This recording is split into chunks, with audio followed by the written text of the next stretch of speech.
So after you've determined the trend in the crypto markets, the next thing to do is to understand whether that trend will continue or it will reverse.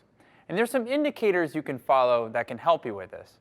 The first one I want to get into is the relative strength index. Now, the relative strength index is a momentum oscillator. It basically measures the health of the market, specifically the health of the rally or the health of the sell-off. It's calculated on an index between 0 and 100. And between these numbers, there's some key readings. So a reading below 30 is considered oversold, and a reading above 70 is considered overbought. Now, let's get into a few charts to help us determine this.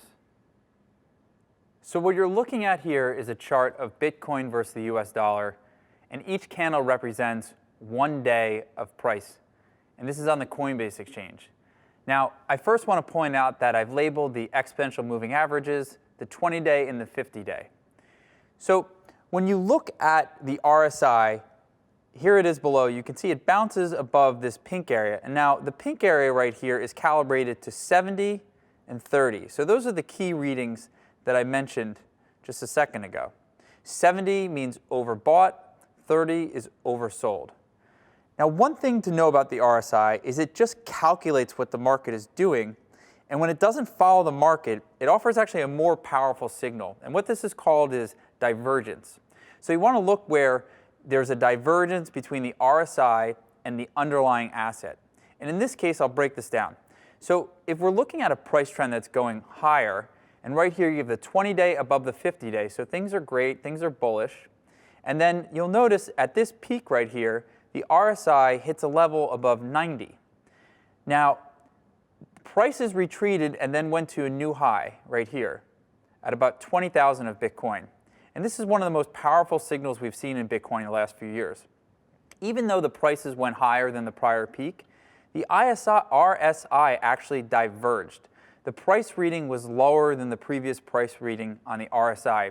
And what this tells me is that the trend is in trouble because there is not as much bullish sentiment as there was at the previous price high. And what happened after that? The price of Bitcoin dropped about 60%. So what you're looking at here is a chart of Ethereum versus the US dollar, and the time frame is different. So these are 240-minute candles, which represent about 4 hours. This is on the Coinbase exchange. Now, the same thing. In this case, the price of Ethereum was dropping, right? However, at this low right here, there was a divergence between the RSI. The RSI dropped to a reading of about 15, and then at this drop, which the price was lower, the RSI was actually slightly higher. So typically, when you're seeing a sell-off, you want to see lower readings on the RSI to know that that sell-off is going to continue. If the price or the point of the RSI diverges from the price, this is a signal that prices have typically bottomed out. And what we saw after this was the price of Ethereum went from about 570 all the way up to 900. Next, here's a chart of Bitcoin Cash versus the dollar, and this is charted on a 1-day time frame on the Bitfinex.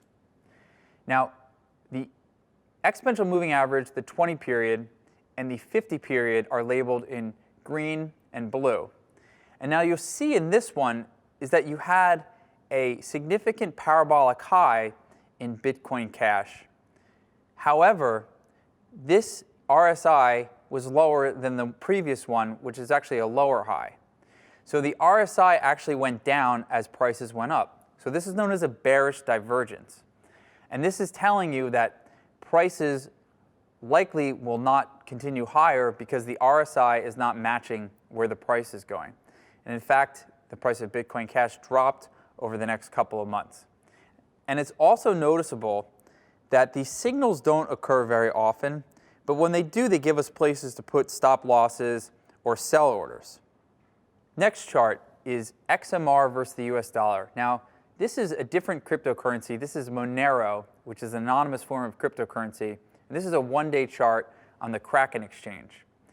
And in this case, we saw the price hit a new high above 440 in December with an RSI reading up above 90. And the next time the price went to break out above that high, it failed and the RSI was way lower. So this goes to show you that there wasn't as much bullish momentum during this rally as there was at this one. And what happened? The prices went on and dropped about 50% in the next month. So in this chart, you're not looking at the price of a cryptocurrency against a dollar. You're looking at the price of a cryptocurrency versus another crypto. And in this case, you've got Ethereum versus Bitcoin. Each of these candles represents 1 day in price moves, and this is on the Bittrex exchange. Now again, I've labeled the EMA 20 period and the EMA 50 period, with the orange being the 50 and the blue being the 20-day. And what you'll notice here is that the relationship between Ethereum and Bitcoin dropped here in mid-December. But that didn't coincide with a lower low in the RSI. You actually had a bullish divergence here. The RSI hit about 22 at this point on the drop right here in October. However, then in December, prices fell, but the RSI didn't follow. It bottomed at actually a higher low. And so this gave us a bullish divergence and led to a higher price climb over time. So there you have it. And just a reminder, no system or strategy is perfect, but the RSI is an indicator that gives us some sound levels where to buy and sell different cryptocurrencies.